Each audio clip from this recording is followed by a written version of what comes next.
Muy buenos días con todas las personas que se están conectando.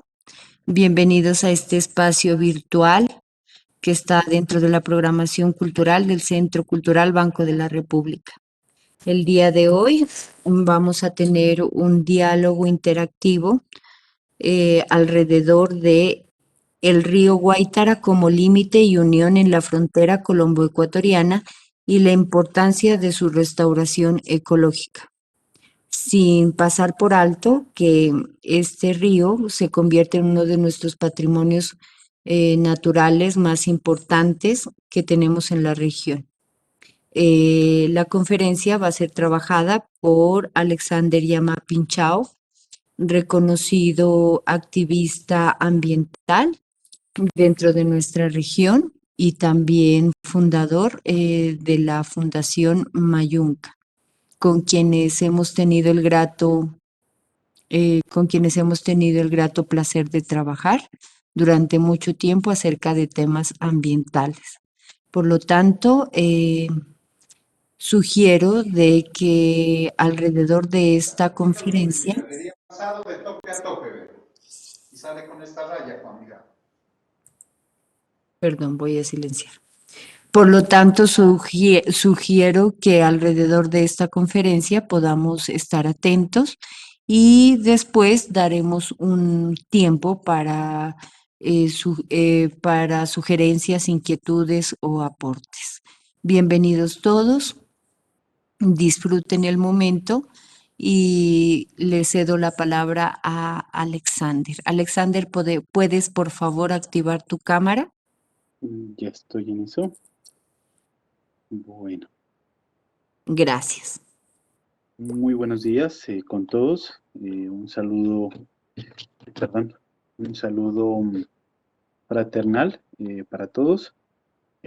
Sabemos todas las dificultades que están pasando pues, por este momento en nuestro país, pero bueno, aquí estamos para hablar un poco acerca de esta temática, pues que tiene que ver con el tema de medio ambiente.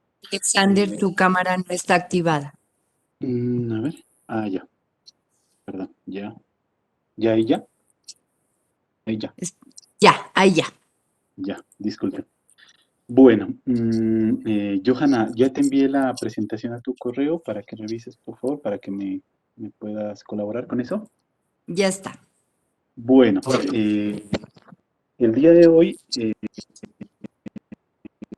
como lo menciona Johanna, el día de hoy vamos a hablar de un tema bastante interesante, que es el río Guaitara como límite y unión de la, perdón, un momentico, como límite y unión de la frontera y la importancia de su restauración. Como lo mencionó Johanna, mi nombre es Alexander Llama, profesión, ingeniero agroforestal, y pues actualmente, digamos, me desempeño como director de la Fundación Mayunca. Ya somos una organización que lleva 11 años trabajando en pro de la conservación, la restauración y el uso de los recursos naturales acá en el suroccidente de Nariño, en el suroccidente del departamento. Y por supuesto que pues, tenemos, digamos, nuestra experiencia nos da la capacidad para hablar de estos temas con bastante propiedad. Entonces, el día de hoy vamos a facilitar esta pequeña charla, espero que alcancemos y vamos a ver si alcanzamos también a resolver algunas inquietudes. La siguiente, Johanna, por favor. Como les decía, pues somos una organización no gubernamental creada como entidad de derecho privado sin ánimo de lucro, de beneficio socioambiental que promueve el desarrollo de alternativas comunitarias para la conservación, la restauración y el uso de los bosques, la biodiversidad y los servicios ecosistémicos en las cuencas del suroccidente colombiano, como mecanismo para mejorar los medios de vida, la seguridad alimentaria y la gestión integral del recurso hídrico e impulsar territorios empoderados para la acción climática a través de alianzas con organizaciones públicas, privadas, internacionales y académicas. La siguiente. Estas son algunas fotografías de nuestro trabajo. Esta es una fotografía en el páramo de la Paja Blanca, hace algunos años, en una alianza con una asociación que hay allá que se llama la Asociación Campo Verde, que manejan la emisora Verde Estéreo, la única emisora ambiental de acá del suroccidente. La siguiente. Esta es otra salida acá muy cerca al Cerro Negro, en el corregimiento, se va pues por el corregimiento de Yaramal, pero digamos esta vereda ya corresponde al corregimiento de La Victoria. La siguiente. Las temáticas que vamos a tratar. Vamos a tratar primero de contextualizarnos, de manejar algunos conceptos básicos para entender la charla. Tenemos el tema de los conceptos básicos sobre cuenca hidrográfica, biodiversidad y servicios ecosistémicos. Luego vamos a hablar el río Guaitara desde la historia, de dónde nace ese nombre, por qué surge ese nombre de río Guaitara.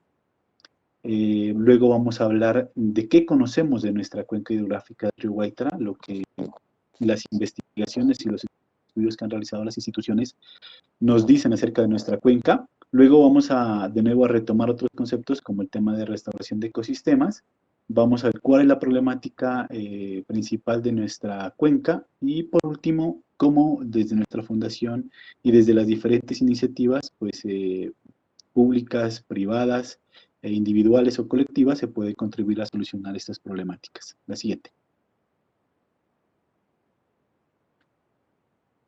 Bueno, cuenca hidrográfica. La cuenca hidrográfica pues es un área, digamos, se lo define así en el decreto 1076 de 2015, es un área geográfica de aguas superficiales o subterráneas que vierten a una red hidrográfica natural con uno o varios cauces naturales de caudal continuo o intermitente que confluyen en un curso mayor que a su vez puede desembocar en un río principal o en un depósito natural de aguas, en un pantano o directamente en el mar. Entonces, como vemos, pues una cuenca digamos, es un sistema bastante complejo, no solo digamos, aquí se refiere en torno a la parte biofísica, ¿no? Al agua, precisamente, a esa red de aguas superficiales o subterráneas, pero va un poquito más allá de la parte solo biofísica, también son esas relaciones socioecológicas, ¿no? Y socioeconómicas, porque dentro de esa cuenca pues se desarrollan todas las actividades económicas, la agricultura, las ciudades, está todo el tema de las vías, todo el tema todo ese relacionamiento y esas redes que tejemos alrededor de esas cuencas. Allí les he compartido un link para ver un video, pero en este momento no lo vamos a ver. A quienes quieran, hago el anuncio también, a quienes quieran la presentación, lastimosamente en el PDF pues no se pueden activar los links para los videos, pero quienes deseen la presentación con mucho gusto se las puedo compartir. Me dejan su correo y a vuelta de correo les comparto la presentación para quienes quieran ampliar sobre ese tema. He recopilado algunos recursos pues, de videos, páginas, que muy amable pues, el banco me ha convocado y que yo con mucho gusto les comparto esa información. La siguiente.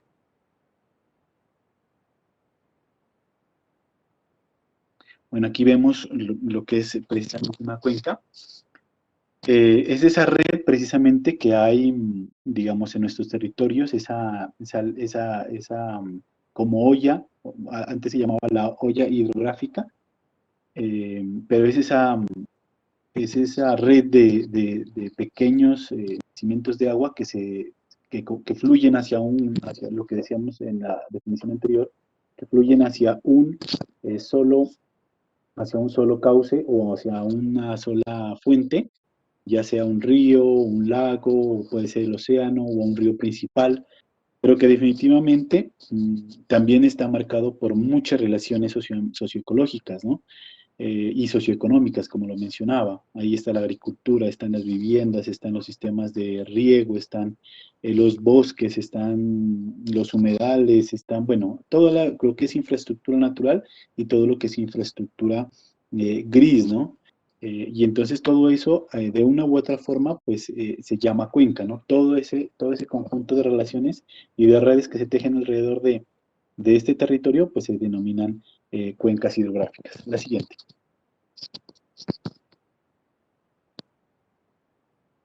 conceptos básicos como biodiversidad. Digamos, una de las definiciones más completas lo ofrece el Convenio de Diversidad Biológica. Ya Colombia hace ya unos años firmó, hace bastanticos años ya firmó. Y el término hace referencia precisamente a la amplia variedad de seres vivos que hay sobre la Tierra y los patrones naturales que la conforman. Digamos, esta biodiversidad es el resultado de miles de millones de años de evolución según procesos naturales y también la influencia y la influencia de crecientes actividades del ser humano. Además, dentro de la misma definición se indica que la biodiversidad comprende igualmente la variedad no solo de vida, se refiere a de seres vivos, sino de variedad de ecosistemas a nivel de la genética, a nivel de la combinación de estas múltiples formas y de esas interacciones, ¿no?, que hay entre todas estas formas y que sustentan, por supuesto, la vida en el mundo, ¿no? No fuéramos, digamos, no existiéramos nosotros. De hecho, somos un ser vivo más que habita sobre el planeta Tierra y permite esa diversidad genética de la cual hablamos. Pero también, digamos, de manera abreviada, la biodiversidad indica la variedad de vida en la Tierra lograda a través de procesos naturales como la selección natural, y analizada en tres ámbitos específicos, ¿no? Genes, especies y ecosistemas. Entonces, cuando hablamos de biodiversidad, no solo es especies puntuales, ¿no?, sino que también hablamos de ecosistemas, y yendo más a profundidad sobre los genes, ¿no? Porque pueden haber mariposas o especies de árboles o flores, o, bueno, cualquier tipo de ser vivo que se caracteriza, pues, digamos, como un género, como una familia, una especie, pero dentro de esa especie puede haber subespecies, ¿no? O genes que diferencien a una especie de otra. Estos últimos, pues, dan el nombre a diferentes ejes que mide la biodiversidad actualmente. La siguiente. Pues para nadie es desconocido, pues, que Colombia es uno de los países más megadiversos, a pesar de que solo ocupamos el 0,7% de la superficie terrestre. Tenemos el primer lugar a nivel global en número de aves, por ejemplo. En número de aves tenemos 1889 y van creciendo, cada día se descubren más o se registran más. Y el segundo en plantas, en orquídeas también somos el primero, perdón. El segundo en plantas, en anfibios, mariposas y peces de agua dulce. El tercero en palmas y reptiles y el cuarto en mamíferos. Además, estamos considerados como el país más diverso del mundo por metro cuadrado. Entonces, esto nos trae así como nos trae una riqueza natural invaluable, como patrimonio natural, pues también nos trae una responsabilidad gigantesca, ¿no? Pues porque imagínense esa responsabilidad de decir que nosotros somos el país más megadiverso, pues tenemos que comprometernos de lleno con esa biodiversidad, ¿no? Entonces ahí también les comparto dos recursos, una página web y un video donde es un video del Instituto Humboldt y una página también del Instituto Humboldt, donde pueden consultar y ampliar más sobre este tema de la biodiversidad. La siguiente.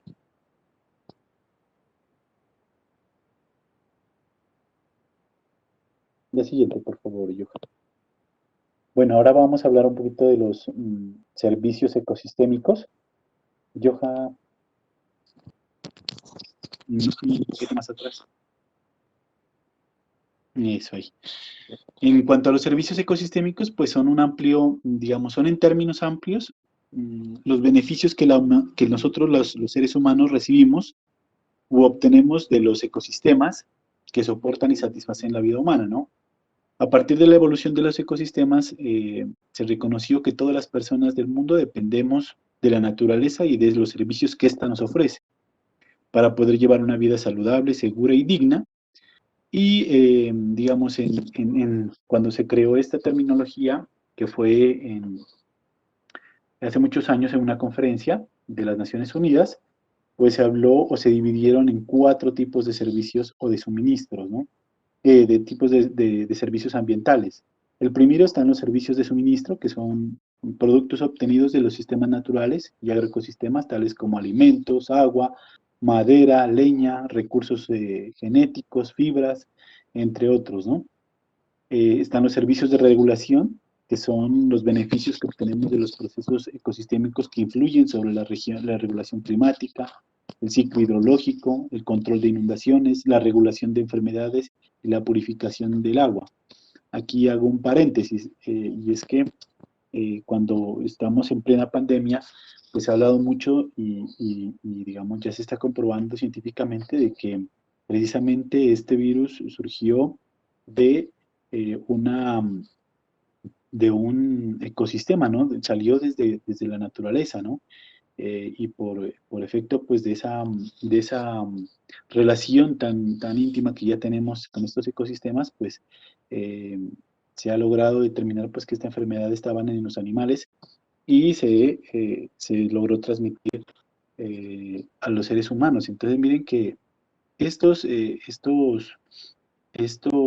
servicios ecosistémicos de regulación lo que nos permiten es precisamente eh, tratar de frenar, de que si conservamos esta riqueza natural, pues también vamos, como lo decíamos arriba, a tener una vida saludable, segura y digna.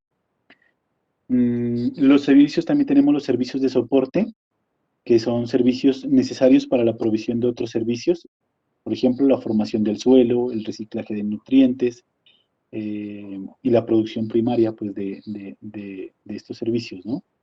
También están los servicios culturales, por ejemplo, la recreación, el ecoturismo, el tema religioso y otros beneficios intangibles, ¿no? La siguiente, por favor. Aquí podemos ver como de una manera gráfica, digamos, esos 4 tipos de servicios, ¿no? Entonces está la regulación del clima, en los de regulación, el control de enfermedades, la polinización, está el tema el tema de regulación, está el tema de la captura de carbono, ¿sí? Los de provisión, como les decíamos, miren, ahí están los alimentos, el agua, la leña, los espirituales, pues los culturales, pues están los temas de recreación, turismo, el tema de paisajismo, y los de soporte, pues ahí está. También les dejo un video ahí para que puedan observar un video sobre este tema de los servicios ambientales. Siguiente. Bueno, ahora vamos a pasar a hablar un poquito desde la historia, cómo se ha visto el río Guaitara.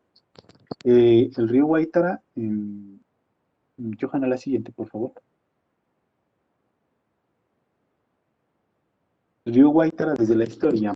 El río ha tenido varios nombres, pero para los indígenas pastos, el nombre del río Guaitara pues no es el más adecuado, ellos lo llaman el Pastaral, que quiere decir cacique de escorpión. También se llamó Angasmayo, así lo nombraron los incas.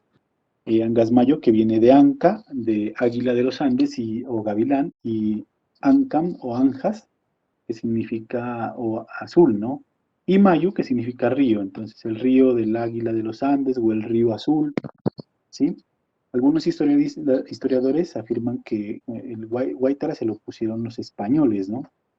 De hecho, hay en algunos libros de historia, como el escrito por el Monseñor Mejía y Mejía, por ejemplo, hay un apartado que es muy bonito y menciona, y lo voy a leer textualmente entre comillas, dice: ningún río sino el Guaitara ha profundizado más en nuestra tierra y ha acabado más en nuestra alma. Es nuestra sangre, que se precipita arrolladora, y en nuestra historia, que galopa desmandada. No hay suceso digno de memoria en nuestros anales que no se haya escrito en las pizarras pulidas del río o en los borbones coléricos de sus declives, con sangre o con emoción en la música coral de sus honduras o en los tajos lajeños de sus desfiladeros. Los nariñenses somos nuestro río, el Guaitara es nuestra biografía.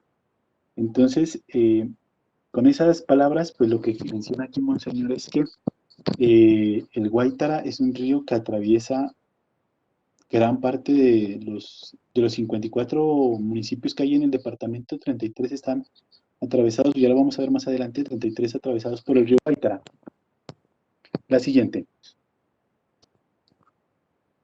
Bueno, aquí una fotografía compartida por el escritor y periodista Andrés Hurtado García. Esta es una fotografía muy linda, una conferencia que tuvimos con él precisamente en el Banco de la República, patrocinada, lo trajimos con el patrocinio del Banco de la República, un evento que organizamos hace ya unos añitos Eh, y él nos mostraba esta fotografía del río Guaitara y ponía esta frase: Nariño, el departamento más bello de Colombia, campestremente hablando.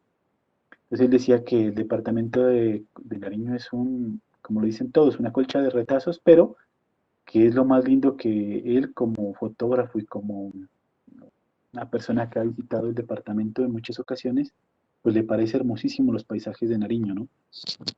Y a veces los que estamos acá no lo valoramos. La siguiente. Para los pastos también el río tiene una significación amarupacha. ¿Qué quiere decir esto? Quiere decir la culebra y el universo. Como serpiente de 7 cabezas, es inicio y salida, origen y terminación. En la zona de nacimiento, por ejemplo en el páramo, el río es femenino y cuando empieza a encañonarse, el clima es templado o caliente, se transforma en masculino. Además, el río recoge otro principio andino que es el de ir y volver, porque para los pastos, contrario al pensamiento de Heráclito, el río va, pero vuelve.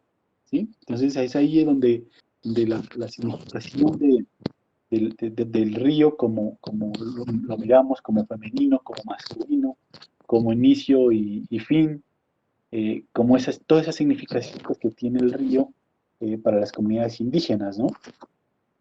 Pero también esa significación de que el río va y vuelve. ¿Por qué va? Pues porque, digamos, el agua fluye a través de esas redes que hablábamos, de esas venas, pero también vuelve porque vuelve a través de la lluvia, ¿no? Y vuelve a través de los páramos.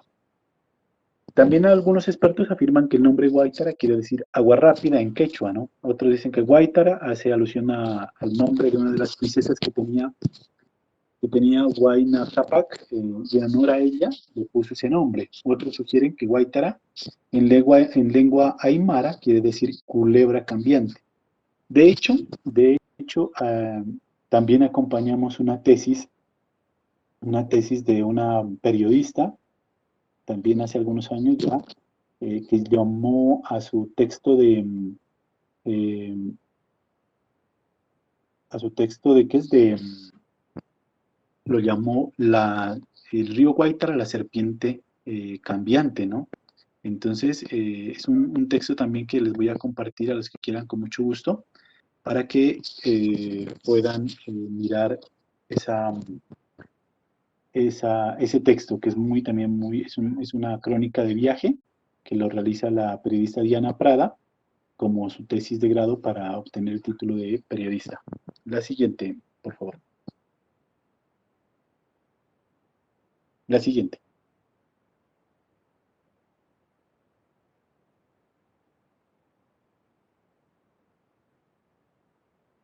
La siguiente. Bueno, ahora sí, vamos a empezar, digamos, a tratar de entender qué es lo que conocemos de nuestra cuenca. Johanna, me dicen que está duplicada la voz por ahí en el chat, si no estoy mal.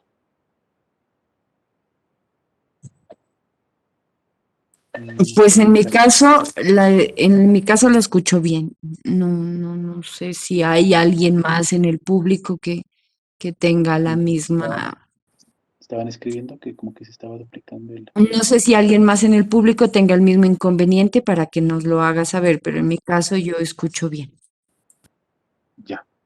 Bueno, la cuenca del río Guaitara se encuentra ubicada en el departamento de Nariño, al suroccidente del país, limitando con el país vecino de Ecuador, ¿no? De hecho, en el Ecuador no se llama Guaitara, sino que se llama el río Carchi, que nace, digamos, este río, el Carchi y el Guaitara. Bueno, Carchi y en Colombia, digamos, el inicio del río son las partes altas del río Blanco, ¿no? Que llamamos acá. La fuente del río Guaitara nace en el volcán Nevado de Chiles, a 4.753 metros sobre el nivel del mar, e inicia un recorrido de 158 kilómetros aproximadamente, de los cuales 43 kilómetros demarcan la frontera entre Colombia y Ecuador. Entonces, esa es la parte de esos 43 kilómetros de los que hablamos, son los que se conocen allá como el río Carchi.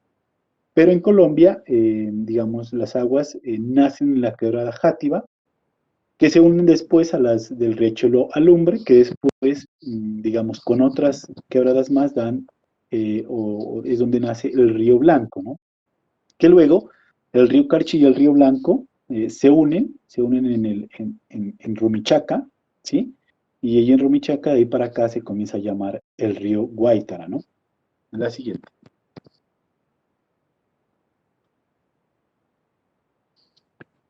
La cuenca hidrográfica del río Guaitara tiene una superficie de 3.700, ¿qué? 3.731 kilómetros cuadrados. Ahí está mal un 1. Lo que representa el 11% del total del área departamental. La conforman 33 municipios y la población que se ubica en esta cuenca es 449.489 personas, de las cuales el 48% se encuentra en el sector rural y el 52% en el sector urbano. Como nos damos cuenta, hay más, pues claro, por su concentración, ya en los municipios pues que han ido creciendo, como Cumbal, Huachucal, Ipiales, el mismo Pasto, o una gran parte de Pasto, todos los municipios pues que atraviesa el río. Ahí encontramos el listado, está Aldana, Ancuya, Consacá, Contadero, Córdoba, Coaspú, Cumbal, El Tambo, El Peñol, Funes, Guachavés, Huachucal, Guaitarilla, Gualmatán, Iles, Simués, Ipiales, La Florida, La Llanada, Linares, Ospina, Potosí, Providencia, Puerres, Pupiales, Samaniego, Sandonaza, Puyes, Sotomayor, Tangua, Túcares y Yacuanquer. Esos son los municipios por los cuales las aguas de este río transitan. En la cuenca del río hay presencia de 14 resguardos coloniales. 14 resguardos coloniales en 10 municipios, 3 resguardos indígenas en 3 municipios y 5 parcialidades indígenas distribuidas en 5 municipios. De estos dos últimos pertenecientes al pueblo de los Pastos. Siguiente.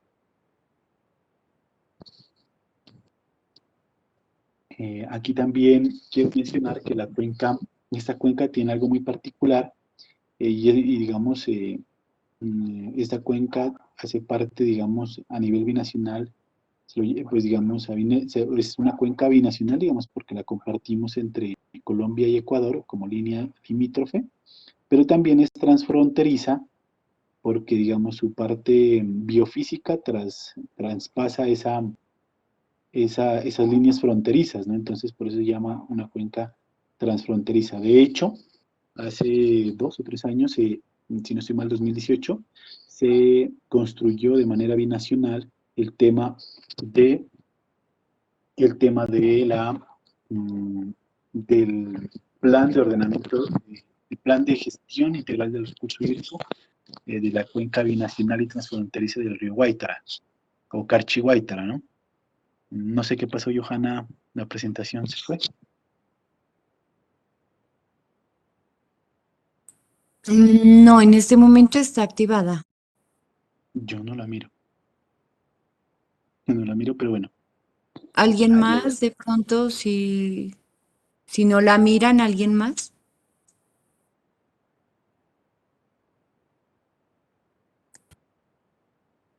eso, ahí ya. Ya regresó. Bueno, continuemos. Entonces, ahí miramos que la cuenca del río Guaitara se encuentra dividido en 54 subcuencas. ¿Qué son esas unidades de subcuencas? Son unidades más pequeñas, ¿sí? De ríos, como por ejemplo, les voy a poner ejemplo, estamos en la cuenca del río Guaitara, ¿sí? En la gran cuenca del río Guaitara, pero una subcuenca es el río Blanco, ¿sí? El río Blanco es una subcuenca y también tenemos 45 microcuencas abastecedoras. Así como el río Blanco hay 53 más y 45 microcuencas abastecedoras, es decir, que abastecen de agua a los cascos urbanos. La siguiente.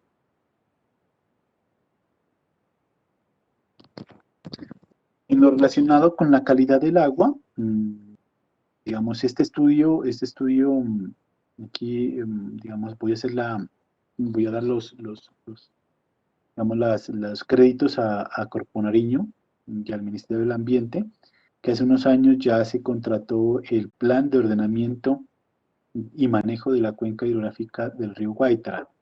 Este es un plan que por mandato nacional deben hacer las corporaciones de las principales cuencas, por mandato nacional y constitucional y orden normativo, tienen que hacerlo y determinar muchísimas, lo que decíamos, todas esas relaciones, no solo del agua, sino de esas relaciones socioeconómicas, socioecológicas que tenemos con toda nuestra cuenca. Entonces, de ese estudio hemos extraído esta información y en lo relacionado con la calidad del agua se usaron, digamos, este estudio utilizó dos indicadores, ¿no? El primero es el índice de uso del agua y el segundo es la alteración del potencial de la calidad del agua. El uno es el IUA y el otro es el AICAL.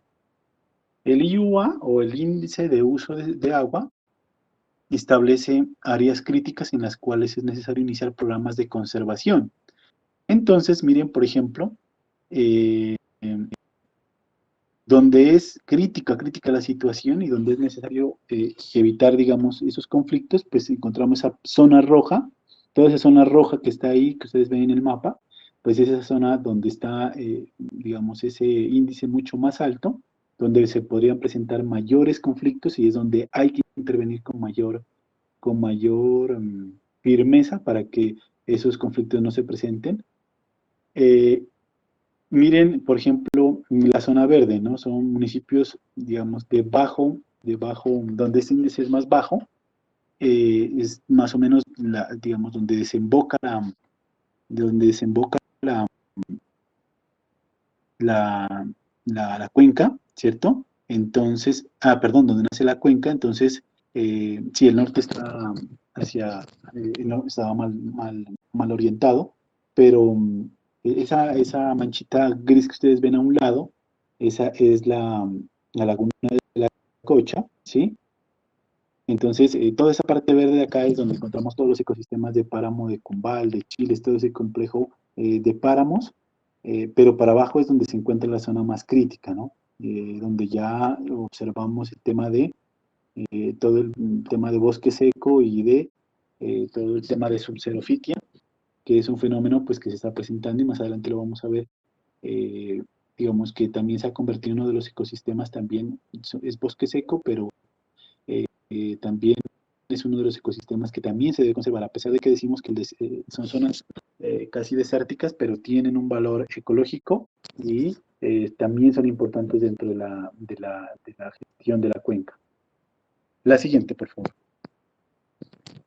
Y en el otro índice, que es el AICAL, indica el nivel de vulnerabilidad de las cuencas a cargas contaminantes que recibe más del 90%, digamos, la cuenca en este índice de cargas contaminantes, pues estamos, mejor dicho, en una vulnerabilidad muy alta.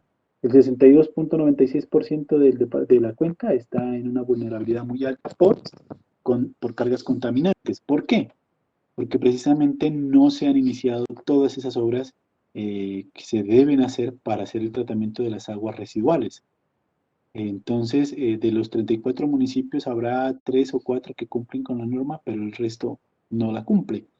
Y de hecho es algo preocupante porque aquí también se vierten las aguas, por ejemplo, de las aguas, digamos, de hecho el relleno regional, el relleno sanitario que tenemos aquí de La Victoria, tiene una planta de tratamiento de aguas pues de los lixiviados, pero no se alcanza a tratar totalmente. Entonces estas aguas se vierten al río y todas las aguas, de hecho, de Ipiales y de otros municipios, pero principalmente de Ipiales, como una de las ciudades más grandes, se vierten, y de Pasto una gran parte, se vierten al río, pues, al cauce principal del río Guaitara.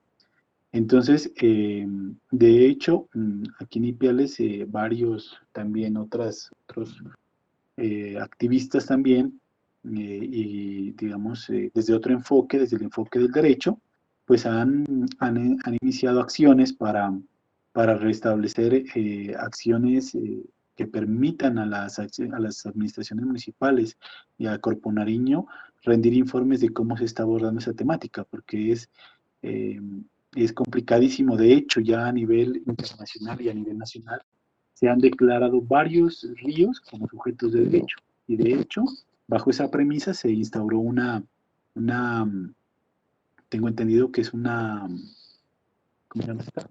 Este recurso se llama acción popular, una acción popular que lo que busca es que todos los municipios comiencen y las instituciones encargadas como Corpo Nariño, el departamento y los municipios como autoridad ambiental local comiencen a realizar acciones frente al tema del tratamiento de las aguas residuales que llegan a este río.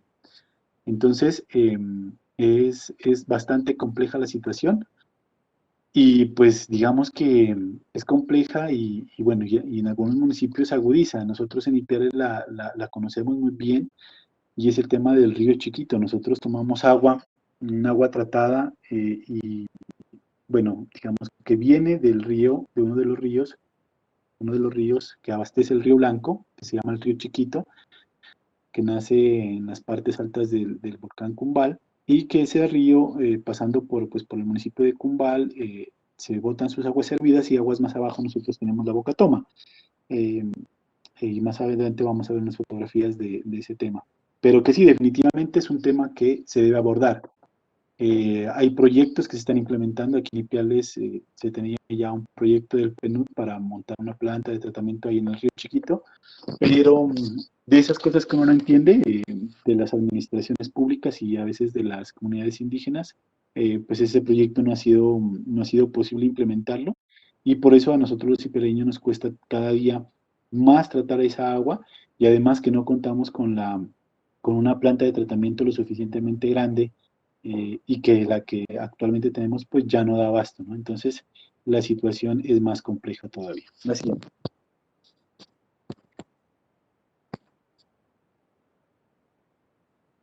Bueno, ahora vamos a hablar precisamente de esa biodiversidad. Ya teniendo como contexto esa definición, pues aquí encontramos, por ejemplo, bueno, les voy a leer algunas, aunque son muchísimas más. En el estudio, pues que ustedes lo pueden encontrar en la página de Corpo Nariño, pues habla de muchísimas más. Aquí encontramos en anfibios, por ejemplo, en la cuenca tenemos 10 especies, en peces 23, en mamíferos 38, en aves 61, en reptiles 15. De esas, pues, por ejemplo, en anfibios encontramos 6 que se encuentran amenazadas, en peces tenemos 4 que están amenazadas, en mamíferos 20 que se están amenazadas, en aves 4 y en reptiles 2.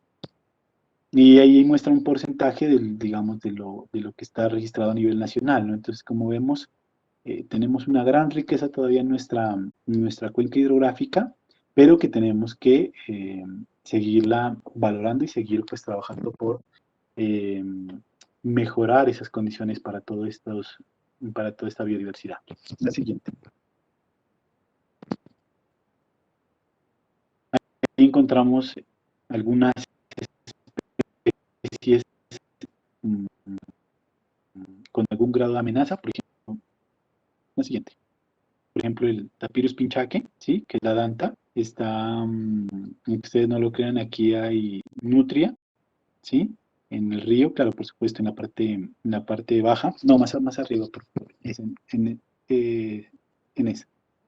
Encontramos el leopardo o el tigrillo, perdón, como se lo llama, Leopardus tigrinus. Está el oso andino, ¿sí? El Tremartus ornatus, está el venado, el Pudum mephistophiles. También en aves tenemos la indígena, la minirostris, el tucán andino. También tenemos también el colibrí abejorro. Bueno, tenemos varias especies en algún grado de vulnerabilidad. Tenemos unas en peligro, otras vulnerables, otras en otros estados pues más críticos. La siguiente, por favor. Y así también encontramos pues especies de flora, ¿no? Por ejemplo, está una especie que parece que fuera muy común, pero es una especie silvestre de Curuba, la Passiflora cumbalensis, que es una especie que solo se la ha encontrado, digamos, en este sector del Cerro Negro y bueno, estos sectores de Potosí, la parte alta de Potosí, lo que va, la vía que va para la Victoria, se han encontrado esta curva, pero que se encuentra en estado vulnerable, ¿no? Está en grado de amenaza vulnerable. Está la Churiguara, Churiguiraga, ¿sí? Esta es una especie del páramo, que también se encuentra pues en estado de amenaza. La siguiente. También encontramos el romero de páramo, ¿sí? Y otras especies que se encuentran en bajo riesgo o algunas que están, digamos, con una preocupación pues menor, pero que de todas formas no deja de ser preocupante que pues ya están desapareciendo de estos ecosistemas, ¿no? Está el arrayán, está el mano de oso, el granicillo o café de montaña, el cordón o la puya como la conocemos también, ¿sí? Casi amenazada, por ejemplo, miren la puya. La siguiente, por favor. Y también, bueno, como decíamos, la biodiversidad no solo se refiere al tema de las especies, ¿no? Sino que también a los ecosistemas, ¿no? Entonces, esos ecosistemas estratégicos juegan un papel fundamental en el sostenimiento de los procesos naturales, sociales, económicos, ecológicos, y son importantísimos, ¿no? Entonces, dentro de la cuenca encontramos muchos tipos de ecosistemas estratégicos. Entonces, están los bosques andinos, están los bosques altoandinos, están los páramos, están los humedales, y dentro de esas, digamos, de la cuenca encontramos diferentes categorías que conservan estos ecosistemas o unas muestras representativas de estos ecosistemas, ¿no? Entonces encontramos, por ejemplo, que en nuestra cuenca encontramos el Santuario de Flora y Fauna Galeras, que es una figura de carácter nacional, ¿no? Se encuentra la Reserva Forestal de Protección de la olla hidrográfica del río Bobi Burquillo, que también es otra también subcuenca que llega y vierte sus aguas al río Guaitra. La siguiente, por favor. La siguiente. Y también encontramos unas áreas también de carácter regional, más abajo por favor, unas áreas de carácter regional también que son importantísimas para nuestro territorio y que pues afortunadamente la corporación ha sabido entender el valor natural, ecológico, ambiental, social, que representan para todas las personas que viven alrededor de este tema, ¿no? Entonces encontramos el el Parque Regional Natural Azufral, ¿no? Encontramos el Parque Natural Regional Páramo de la Paja Blanca, territorio sagrado de los pueblos de los Pastos, el Parque Natural Regional Páramo de las Ovejas Tauso, el Parque Natural Regional Cerro Negro San Francisco y el Distrito Regional de Manejo Integral del Enclave Subxerofítico. Esos son de carácter regional y algunas iniciativas del orden privado que se denominan reservas naturales de la sociedad civil, que no son más que propietarios que han decidido o han tomado la decisión de conservar de manera sin ninguna retribución y de manera autónoma, pues de conservar de su espacio, de su finca, dejar áreas de conservación o a veces totalmente o a veces una parte importante de sus fincas o de sus predios para declararlos como reservas naturales de la sociedad civil. Y todas estas pues se convierten en determinantes ambientales para los municipios, ¿no? Miren que aquí hay algo muy importante y es que muchas veces desconocemos que todas estas áreas protegidas se convierten en determinantes ambientales para los municipios. Y muchos de los municipios no conocen si ahí en su territorio hay un parque o hay ¿sí? Muchos de los mandatarios, de los líderes que están en el consejo bueno, y varios que me he encontrado de planeación que ni siquiera saben si por ahí pasa algún parque regional. Y entonces miren que esto es importantísimo, ¿no? Y las reservas naturales también son una determinante ambiental y se podrían a través de estas implementar diferentes tipos de pago por servicios ambientales, ¿no? Que no es más que reconocerle a la gente que está conservando un pago, ya sea monetario o en especie, dependiendo de lo que, digamos, él conserve, pues tratar de hacer que la gente siga conservando a través de este tipo de estímulos o de este tipo de iniciativas, ¿no? La siguiente, por favor. Bueno, ahí miramos unas fotografías precisamente de esos ecosistemas importantísimos. Por ejemplo, hay uno que no está declarado, pero que forma parte digamos, del territorio de los pastos, que es el complejo de páramos de Chiles, Cumbal, o el corredor que se llama, que viene desde el Ecuador, desde el Ángel hasta el Quitasol, ¿no? Hasta Sufral. Entonces, es un complejo de páramos muy grande, que es binacional, que es transfronterizo, y que anida pues dos lagunas hermosísimas que la una es desde la laguna de Cumbal y la otra es la laguna la laguna Verde, ¿no? Que se ubica en el Azufral. La siguiente. También en Chile también está una laguna que se llama la Laguna Negra, ¿no? Que es allá donde las comunidades indígenas realizan sus rituales, pues, ¿no? Y también pues encontramos lo que les decía, el ecosistema pues que no está declarado como reserva, como parque regional, se encuentra digamos dentro de los complejos de páramo más grandes que hay al suroccidente y que se encuentra pues bajo el cuidado pues de la comunidad indígena de los pastos de estos territorios, lo que es Chiles y Cumbal, ¿no? La siguiente. Bueno, ahora y vamos a pasar a hablar un poco del tema de restauración ecológica. ¿Y qué es la restauración ecológica? Aquí vamos a volver a hablar un poquito de los conceptos básicos.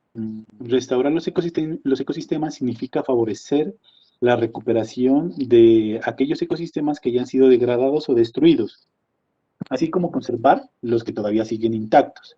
Disponer de ecosistemas más saludables, con una biodiversidad más rica, aporta mayores beneficios, tales como suelos más fértiles, mayor disponibilidad de recursos como la madera o el pescado, o mayores reservas de gases de efecto invernadero. Lo que les decía, aquí es importantísimo conservar, restaurar, o para qué vamos a restaurar, es para conservar todos esos servicios ambientales, o tratar de que vuelvan a ser como antes, ¿cierto? De que haya suelos más fértiles, de que haya madera, que haya más captura de carbono, de que haya más polinización, de que haya más aves, de que haya más mamíferos. Por supuesto, puede producirse de varias formas. Por ejemplo, plantar de forma activa o eliminar presiones que afecten a la naturaleza, ¿sí? Para que la naturaleza pueda recuperarse por sí sola. Es lo que llamamos la restauración pasiva, que es dejar que el ecosistema se recupere solo. O también una tipo de restauración que se llama la restauración asistida o dirigida, que es devolver un ecosistema a su estado original, es tratando de impulsar, sembrando especies que detonen ese crecimiento, ¿no?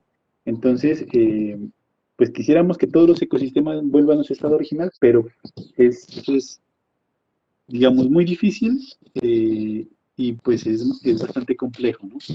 Además, pues va atado más adelante, les voy a hablar un poco, a muchísimas tipos de aproximaciones, pero definitivamente pues tenemos que delimitar, digamos, todos tenemos que poner aquí un granito de arena, ¿no?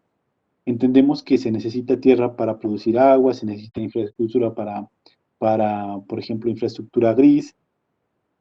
Entonces, es importante que entendamos de que debe haber un equilibrio entre lo que vamos a restaurar, las áreas de restauración, y entendamos que esas zonas se deben dejar para restauración y otras zonas de pronto se deben usar para infraestructura gris o para otro tipo de infraestructura eh, y como todos los ecosistemas, nosotros estamos atravesando un fenómeno que hemos impulsado en los últimos 200 años, que es el cambio climático, y pues no nos queda otro camino que adaptarnos, ¿no? Entonces, frente a este fenómeno de la adaptación, pues definitivamente, o del cambio climático, pues tenemos que mirar cómo comenzamos a capturar más carbono, porque es uno de los gases de efecto invernadero que más provoca el cambio o el calentamiento global, y que la única forma que se conoce, la única forma, digamos, que hasta ahora tenemos para capturar carbono, o aunque ya se han descubierto otras, pero son demasiado costosísimas o demasiado costosas, y para los países pues en desarrollo como Colombia pues es imposible acceder a ese tipo de tecnología. La única forma que se conoce es la fotosíntesis, y la fotosíntesis la realizan las plantas, y la única forma de capturar ese carbono pues es a través de los árboles que generan madera, ¿no? O de ecosistemas pues que lo capturan ese carbono y se queda en esos bancos de carbono. Entonces, definitivamente tenemos que adaptarnos a esta nueva realidad que nos impone pues nuestra forma de consumo, y que definitivamente pues nosotros, y por eso se lo ha llamado así también el antropoceno, ¿no? Lastimosamente. La siguiente, por favor. Así, y como les venía hablando, toda esta crisis climática nos está llevando a una cuestión, ya desde hace muchos años, digamos, desde hace muchos años, los líderes mundiales han comenzado, y los países han comenzado a decir, bueno, pensemos en una forma de alcanzar un desarrollo más, aunque a mí no me gusta la palabra sostenible, yo hablo de sustentabilidad, pero a nivel internacional se lo maneja como sostenible, un desarrollo más sostenible. ¿Qué quiere decir eso? Quiere decir que sea un desarrollo amigable con la naturaleza, pero que al mismo tiempo tenga un componente social y un componente económico. Y ahora se está hablando del empleo verde, ¿no? Precisamente acababa de participar en una conferencia de empleo verde, de que todo esto que está sucediendo alrededor del cambio climático tiene también que convertirse en fuentes de trabajo, tiene que convertirse en alternativas de desarrollo, por supuesto. Entonces, en la última, digamos, en todas estas conferencias, ahorita se declaró, las Naciones Unidas a través de la FAO declaró esta década, desde el 2020, desde el año pasado, se declaró la década de la restauración de los ecosistemas, y se pretende que al 2030 haya 350 millones de hectáreas de ecosistemas terrestres y acuáticos, ya, pues, digamos, restaurados, ¿no? Que podrían generar 9 millones de dólares, 9 billones, perdón, 9 billones de dólares en materia de servicios ecosistémicos. También la restauración podría eliminar de la atmósfera de 13 a 26 gigatoneladas de gases de efecto invernadero. Los beneficios económicos de estas intervenciones exceden en 10 veces el costo de la inversión, mientras que el precio de la inacción es al menos 3 veces mayor que el de la restauración de ecosistemas. Entonces miren que el tema de la restauración es un tema bien, digamos, que está en la agenda de los países, está en la agenda mundial, y que es fundamental desde los gobiernos. De hecho, el gobierno actual, aunque también ha impulsado, digamos, existe a nivel nacional una política de restauración. Hay un COMPES para el tema de la restauración de los bosques y de los ecosistemas. Hay un tema de restauración. Hay, bueno, guías de restauración de páramos, de bosques altoandinos, de la Amazonía. Se ha investigado muchísimo, pero a veces los gobiernos se contradicen, y entonces entramos en ese dilema de que restaurar es coger árboles, reproducirlos y sembrarlos.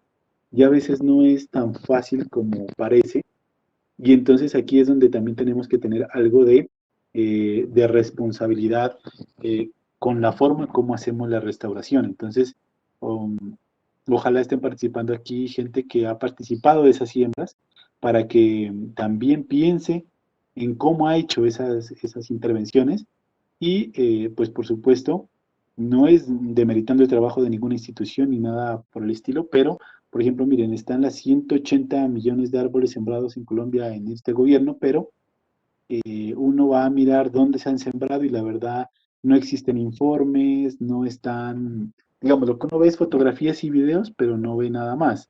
Entonces, no hay certeza de que esos árboles se hayan sembrado, no hay certeza de que lo que mencionan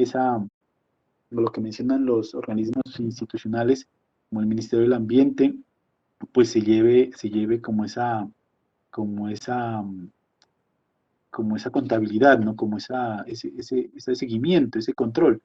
De todas formas, ahí les dejo 2 páginas, también un video sobre la restauración, sobre el decenio, y les dejo también una página donde ustedes pueden ver sobre el estado de los bosques a nivel internacional, ¿sí? Es interesante esa página porque ahí se puede ver que, por ejemplo, el continente que más restaura o que más bosques tiene, pues sigue siendo, digamos, Europa con Rusia, después sigue Brasil con el tema de la Amazonía, está China, que es el país que más restaura, ya se alcanza a sembrar más de un millón ¿qué es? De árboles al mes. Y ahorita en un curso que estoy desarrollando sobre bosques, con el CATIE, nos decían unas cifras mucho más altas de restauración, y entonces allá son mucho más efectivos en el tema de restauración, y lo hacen, digamos, muy bien, ¿no? Lo siguiente. Johanna, perdí la... ya.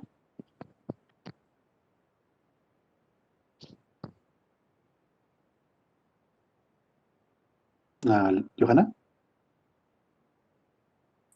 Por favor, dame un minuto que cancele la presentación, ya la vuelvo a proyectar. Ya. Ya. Bueno.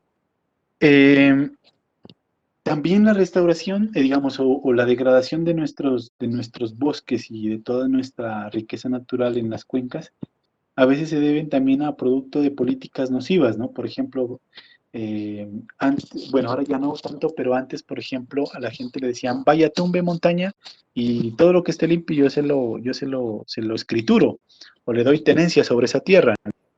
Entonces, y es lo que está haciendo, por ejemplo, ahorita Brasil. Brasil está dando mucha tenencia de la tierra en la Amazonía a costa de que se tumbe la Amazonía, ¿no? ¿Y todo para qué? Para sembrar soya. ¿Por qué?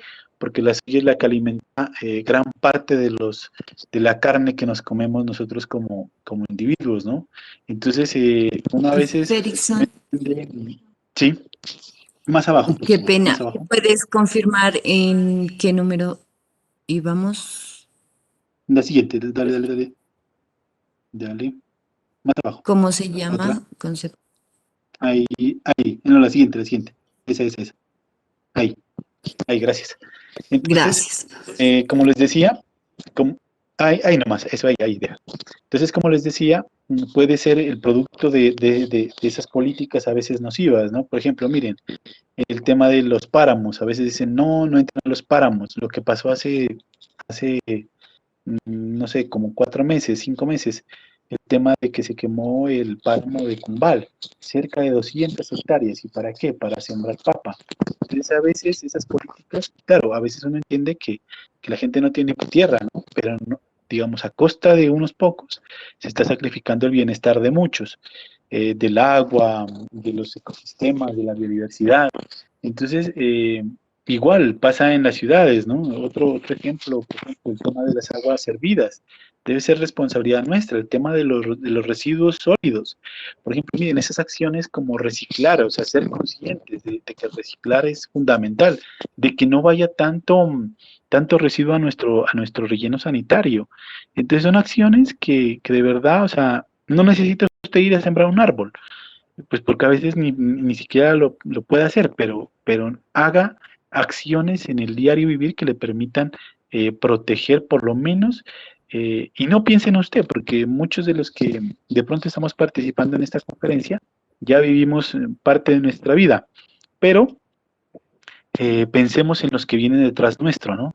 Sus hijos, sus sobrinos, sus nietos, todas esas personitas que vienen detrás, que tienen el mismo derecho a participar que tienen el mismo derecho a disfrutar de los recursos naturales de los cuales usted está disfrutando, de un agua limpia, de un páramo, de un bosque, de toda esa riqueza de biodiversidad. De pronto ya nuestros hijos una orquídea la van a tener que ver pues en una foto, o un bosque lo van a tener que ver, no sé, a través del celular en 3D, ¿sí?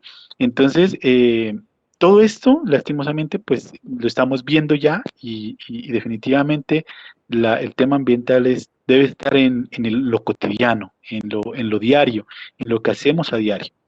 Entonces, Ya para finalizar este tema de la restauración, aquí les dejo una imagen más o menos de la cuenca. Miren cómo aquí aplicamos todos esos conceptos que hemos hablado, y miren que ahí están los objetivos del desarrollo sostenible. Entonces miren cómo podemos desde la cuenca hidrográfica trabajar todo el tema de objetivos de desarrollo sostenible. Entonces, miren, en la parte alta están los bosques que cumplen la meta 15, el objetivo 15, el objetivo 13, el objetivo 2, el 16, el 14, bueno, están muchísimos. Y miren que restaurar no solo tiene que hacerse allá arriba, en el páramo o en el bosque alpandino, no, sino que también en las fincas de los pequeños productores, ¿no? O de los productores, a las orillas de la quebrada, ¿sí? En las ciudades mismo. Mire, hay ciudades, por ejemplo, aquí en Ipiales padecemos de eso lastimosamente, y es que nos han tocado gobernantes que de pensamiento verde no tienen ni un centímetro. Entonces aquí es, entre más cemento le echemos a la ciudad, mejor. Antes disfrutábamos en los parques de árboles, ahora ya no los tenemos. ¿Por qué? Porque vemos en el árbol un estorbo, no lo vemos como un recurso, no lo vemos que ese árbol puede disminuir la temperatura. Se ha comprobado que un árbol disminuye la temperatura entre 3 y 4 grados centígrados a la sombra. Entonces, a veces no valoramos toda esa riqueza que tenemos en las ciudades, y lastimosamente, miren, aquí en Ipiales, el humedal del Totoral, lo convirtieron en canchas de fútbol, y lo convirtieron ¿qué es? En una zona para potreros de ganado. Y no le hemos dado el uso que deberíamos darle como sociedad y como municipio a ese, a ese recurso, ¿no? La siguiente, por favor, Johanna. Bueno, ahora sí, digamos, ya como generalizando un poco, ya finalizando el tema de la problemática, ¿no? Entonces encontramos, miren, el tema de la ganadería. Y bueno, no solo la ganadería, sino la agricultura en sí, ¿no?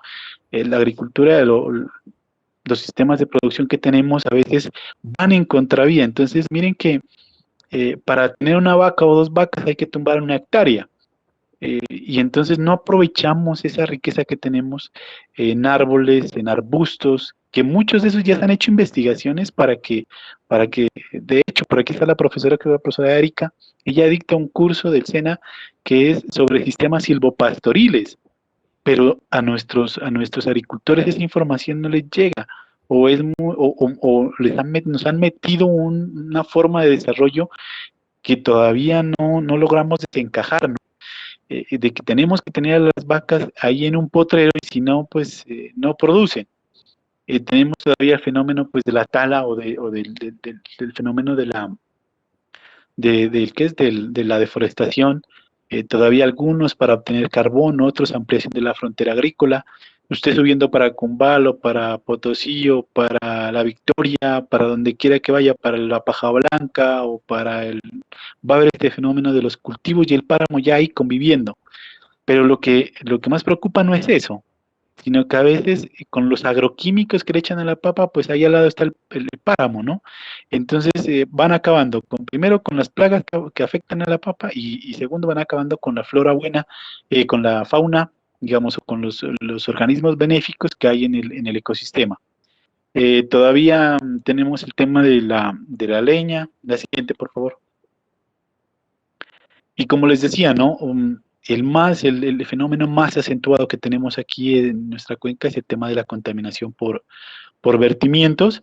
Este es el río Chiquito, este es el río, de hecho, más adelante van a ver unas fotografías de salidas que hacemos nosotros con estudiantes de universidades, de colegios, de ciudadanos, para que conozcan la problemática, porque es que creen que uno se inventa estas cosas. Y yo les hacía, miren, el ejercicio que hago allí es, igual los estudiantes, miren, lleven una botellita de plástico o de vidrio, y cogemos una muestra de esa agua, y después nos vamos a donde nace el río, y les hago coger otra botella de agua, y comparen, miren cómo nos la entrega la naturaleza, y miren cómo la devolvemos.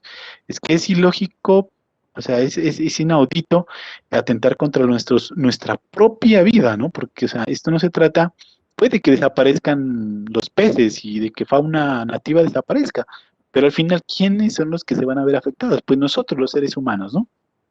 Siguiente. Esta es la cifra de deforestación, esta es la cifra de deforestación para la última que existe al 2018 en Nariño, ¿no? La cifra de deforestación de los bosques. Entonces tenemos una superficie más o menos estable de 1.882.417 hectáreas más o menos de bosque. La superficie deforestada es de 2.833 hectáreas al año, ¿sí? Eh, una proporción, digamos, o la tasa de deforestación en porcentajes de menos 0,15, ¿sí?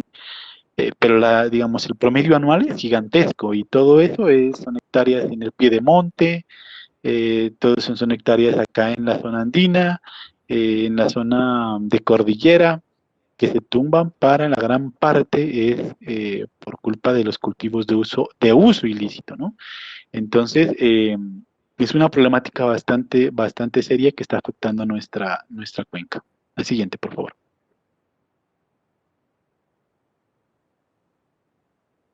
Bueno, pero entonces, ¿cómo contribuimos a solucionar, digamos, toda esta problemática, ¿no? Entonces, lo que hacemos es trabajar con la gente, ¿no? Es hacer restauración ecológica o restauración de ecosistemas, pero de manera participativa. ¿Y qué quiere decir eso? Pues quiere decir que hay que ir y trabajar con las comunidades allá en campo, no hay otra forma, porque acá en la ciudad muy bonito y todo, miren, hay una cosa y no sé cuántos de ustedes, y esta es una pregunta para el público, estarían dispuestos a pagar una sobretasa ustedes en el recibo que diga, 100 pesos son para que se vayan a un fondo, para que conserven esos ecosistemas estratégicos allá arriba, para que a la gente que vive allá arriba, por conservar le paguemos, ¿no? No significa pagarle en dinero, sino puede ser mejorando sus sistemas productivos, ayudándole, mira, a acercar, ¿sí? Generándole trabajo a esa persona. Porque conservar suena muy bonito, ¿no? Pero la gente que vive allá también tiene necesidades, no tiene trabajo, tiene que alimentar a su familia. Entonces a veces uno ya poniéndose en los zapatos, y ahora que está de moda una palabra, la empatía, hay que ponerse en los zapatos del otro, ¿no? Entonces miren, con la Fundación Mayunca hemos trabajado en varias cuencas, no solo aquí en la del río Guaitara, sino en la del río Juanambú, en la del río Mayo, haciendo ese tipo de proyectos que nos permiten hacer, miren, ahí está un ejemplo de hacer restauración pasiva. Entonces, miren, hay un bosque que está a los lados, como ustedes pueden ver en la imagen de abajo, inferior derecha para ustedes, hay una imagen de un bosque que lo deforestaron, pero que ya está restaurándose el solito. Entonces, mire, con el productor hablamos, mire, cerrémoslo, ¿sí? Cerrémoslo y déjelo allí, que él solito se restaure. Y por eso le damos otras cosas, mire, le damos bebederos para que mejore su ganadería, le dimos a la cerca eléctrica para que maneje rotación de potreros, y poco a poco irle metiendo otras herramientas de manejo del paisaje que nos permitan ir mejorando esa relación. La siguiente, por favor.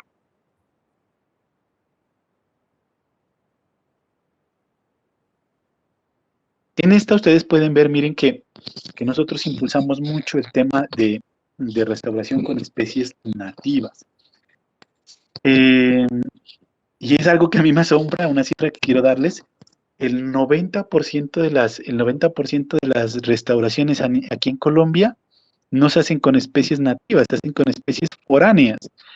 Y entonces nosotros hemos entrado en apoyando a organizaciones, miren, es una organización de Cumbal que está también digamos, con las que también trabajamos, o hemos tenido la oportunidad de apoyar, que se llama la Fundación Monte Oscuro Hierba Amarilla.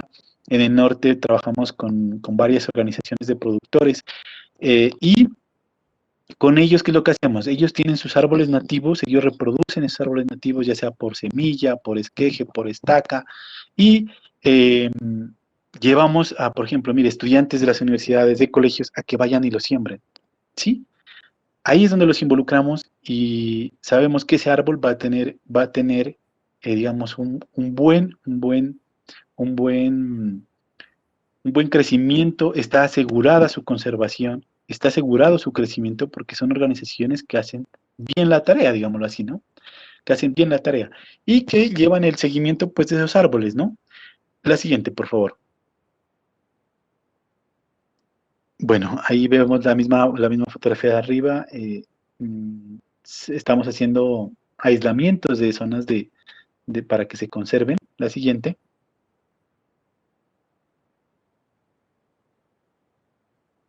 otras herramientas. Miren, por ejemplo, tenemos, y esto también es restaurar, ¿no? ¿Por qué? Porque lo que necesitamos a la hora de restaurar es restablecer esos servicios que se perdieron, ¿cierto? Entonces, lo que decíamos, mire, usted puede hacer una cerca viva, ¿con qué? Por ejemplo, acá en Clima, en el Trópico Alto, estamos impulsando mucho el sauco o lo que se llama el tilo, ¿sí? Bien, ahí sembramos tilo. ¿Para qué? Primero, para que haya una línea que rompa el viento, ¿sí? Que sirva de cerca viva, primero con una función que es romper el viento, ¿sí? En esas zonas. Segundo, que puede servir en algunos casos como delimitación predial. Y además tiene otros servicios como, por ejemplo, el ramoneo de las vacas. Es un súper alimento para el ganado. Pero al mismo tiempo produce flores y al mismo tiempo produce leña, madera, postes, ¿sí? Sirve como cerca, flores para las abejas, para producir miel, ¿sí? Entonces miren que a eso debemos apuntarle. Y entonces a veces nos asesoran mal, dice, échale acacia, ¿sí? Y aquí habiendo muchísimas especies nativas. El sauco, tenemos, bueno, más adelante les voy a mostrar un listado de plantas muy larga de plantas que se pueden utilizar que hemos investigado para hacer restauración ecológica. La siguiente.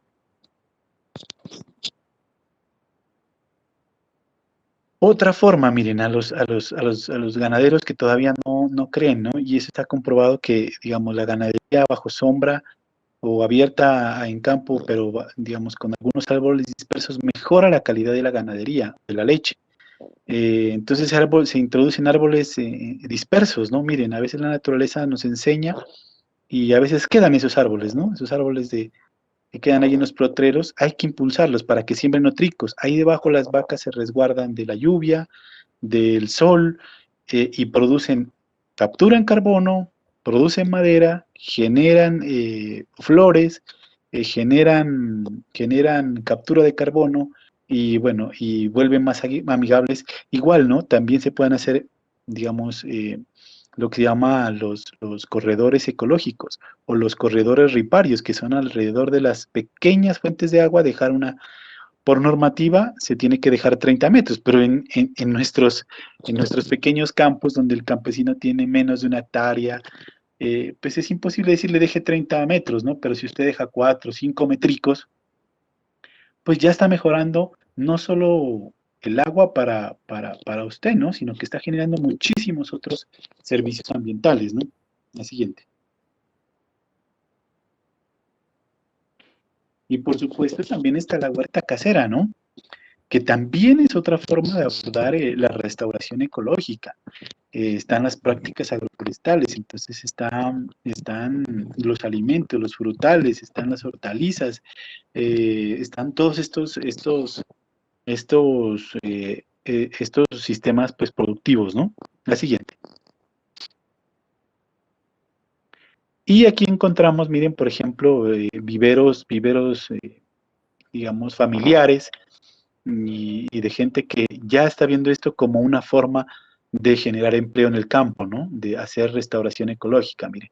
Entonces tienen sus plantas y buscan lugares donde sembrarlas, y nosotros les colaboramos pues a veces con la comercialización de esos árboles también, a través de la fundación. Y aquí, como les decía, la siguiente, por favor, ya para finalizar, entonces allí está una lista de especies de acá del Trópico Alto que se han identificado para hacer la restauración ecológica. Entonces ahí en el listadito pues se encuentra el encino, el arrayán, el palo rosa, el charmolán, el vilán, la chilca blanca, la chilca negra, el sauco, el moquillo, el yalte, el pandala, el laurel, el pumamaque, el capuricillo, el pelotillo, el quillotocto, el mote, el sauco, el encinillo, el botón de oro, el flor de mayo, ¿sí? Un frutal, mire, la reina, los oyocos, el oyoco, no el oyoco de comer, ¿no? Sino el árbol de oyoco, el guante, el guandera, el tauso, el amarillo, el cerotillo, el chaquilulo, el flor de quinde, las orquídeas, el macho, el yarumbo, el iguanul. Bueno, hay más o menos unas 30 especies que les dejamos ahí para que averigüen. Y bueno, yo creo que aquí finalizamos la charla. No sé si alguien tenga alguna inquietud, alguna... Sí, en el momento antes de que podamos cerrar la reunión, si de parte de los de los participantes. ¿Hay alguna duda, alguna inquietud o algún aporte? Pueden activar su micrófono y nos lo pueden hacer saber para que nuestro ponente lo pueda resolver. O de lo contrario, lo pueden escribir a través del chat.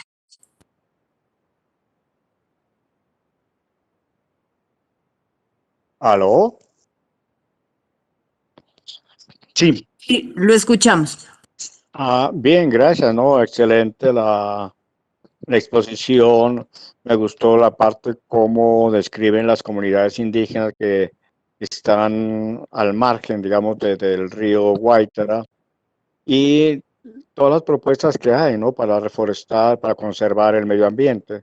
Creo yo que el problema es a nivel nacional, le entendí así, no hay una directriz que abarque todos los campos, ¿no? Que haya un solo lineamiento y que diga, bueno, vamos a hacer este trabajo así, lo vamos a realizar de esta manera y que toda Colombia, en este caso, pues entre a trabajar en ese mismo ambiente, porque pues en lo que yo conozco, lo que he visto, en unas partes las peleas que se da para proteger los páramos, porque el gobierno los está vendiendo para construir urbanizaciones, para estas cosas.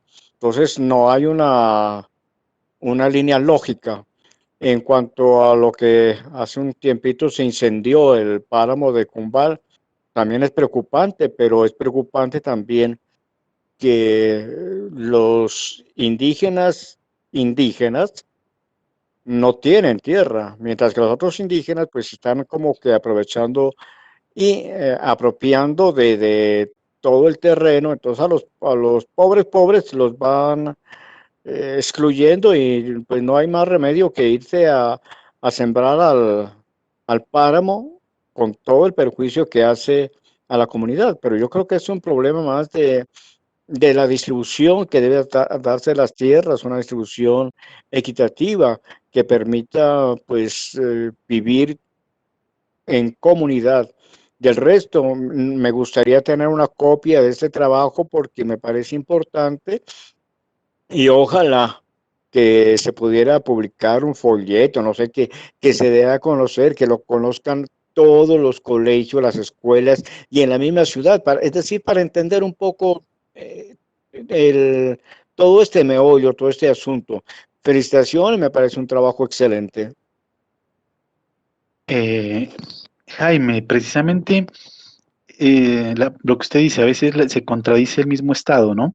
Entonces, definitivamente lo que tenemos que hacer como ciudadanos es cuando participemos en jornadas de estas, vamos a sembrar y a veces salimos corriendo a sembrar y no sabemos ni qué es lo que van a sembrar, ni dónde, es cerciorarnos de que sea un proceso transparente, es decir, que donde primero haya un responsable que va a cuidar los árboles, ¿no?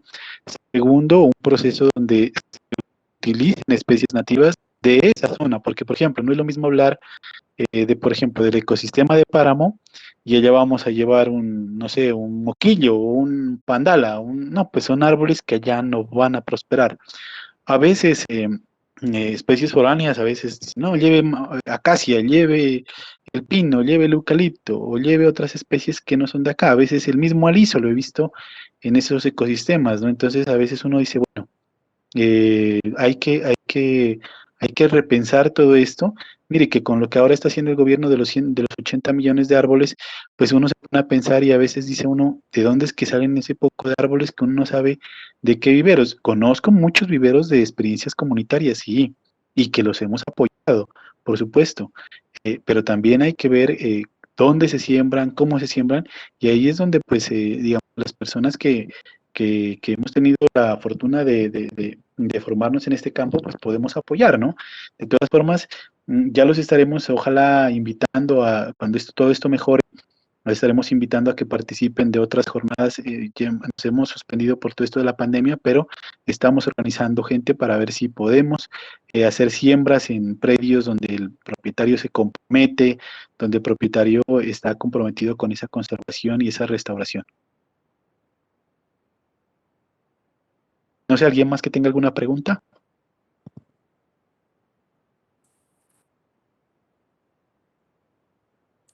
Bueno, Si no hay más inquietudes o aportes o sugerencias, en el momento ya les estoy compartiendo a las personas que están interesadas en tener la información, ya se la estoy compartiendo para que ustedes la puedan detallar en el transcurso del día.